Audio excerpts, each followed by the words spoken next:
Did Juventus have this coming? A 1-1 draw at Lecce, promoted from Serie B last year, getting a point themselves at Milan late on in the last round of fixtures. But with no Cristiano Ronaldo on their travels, Juventus really did struggle.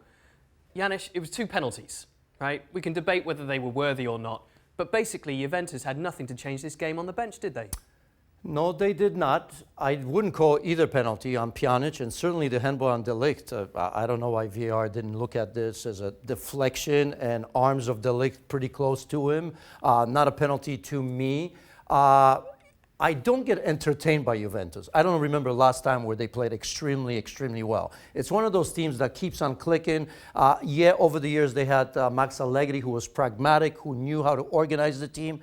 Maybe the supporters didn't like the team in terms of going forward. Now, Maurizio Sarri is in. We all know the beginning of the season was difficult for him and the club because of his illness as well. By his own admission, Maurizio Sarri always says that his system takes a while to get going, right? To be implemented. And fair play. I don't know how much time you're going to give Juventus, because with this result right now, we all know that they lost points. Inter are playing as well, so they can go top of the table as well. But for me, Juventus is all about Champions League. Let's not kid each other. I don't understand why Cristiano Ronaldo wasn't here. Now, I get the fact that he needs to be rested from time to time, but I'm looking at this game, which I thought was going to be a nice stroll in Lecce in a warm afternoon, which looked, by the way, that way for a while. They had chances. Bernardeschi had an open goal. He didn't take advantage of that.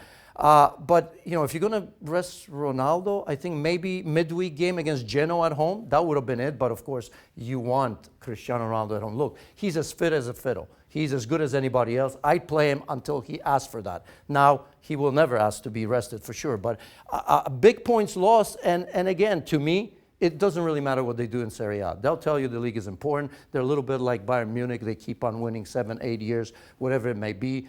Look, for as long as you spend that money on Cristiano Ronaldo, now is the time to win it. Do they look to you like a team capable of doing it?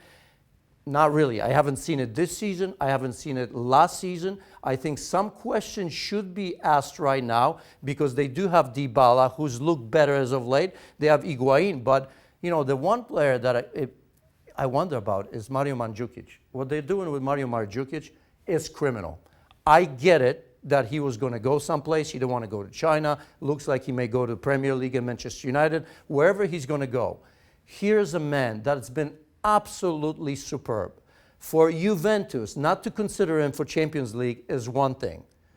But not to consider him in this lineup, even though you think he's going to leave, is absolutely criminal. Look what he's done for Max Allegri, for Juventus, not only in terms of scoring over the years, but in terms of being a team player, a great leader, playing on the left-hand side when asked, remember, right? Almost playing left back.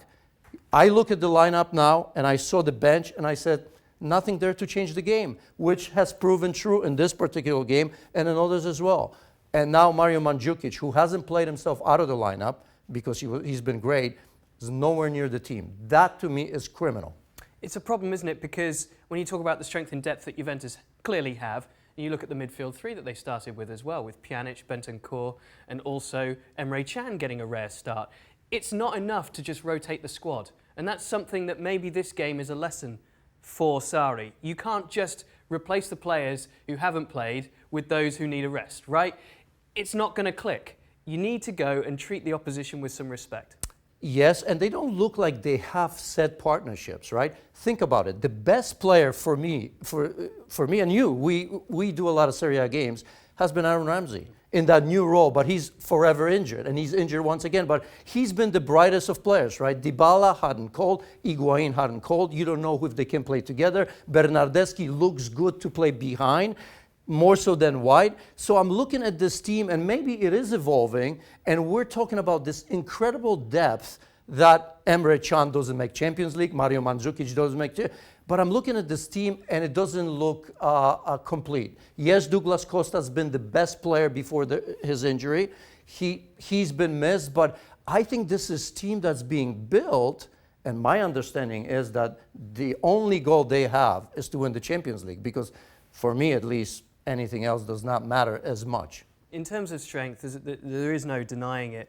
When you look, though, at the moves that are being made long-term by the club and the markets that they operate in, they're the masters of the free transfer.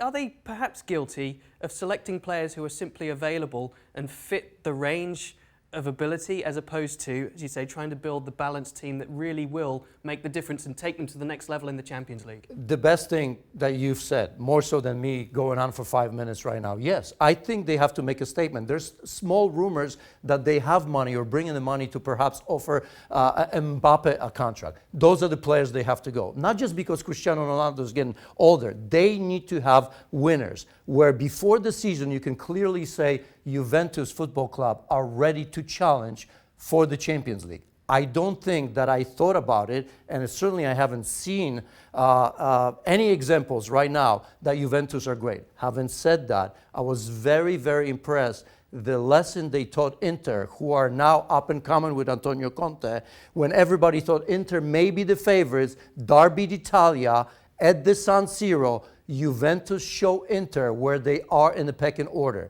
If we see these kind of performances more consistently, I think I'll still believe that Juventus are not only capable of winning another Scudetto, but are one of the favorites to win the Champions League. Until I see that more often, I'm not buying it. Yeah, it was that performance against Inter in the derby that certainly has been their best of the season so far. We'll see if they can recapture some of that form. Of course, as Janusz mentioned, we've got Genoa to face Juventus in the midweek round, the full midweek round on Serie A. We'll see, of course, if Ronaldo returns, if they can make up the ground. Dropping points for only the second time this season in Serie A.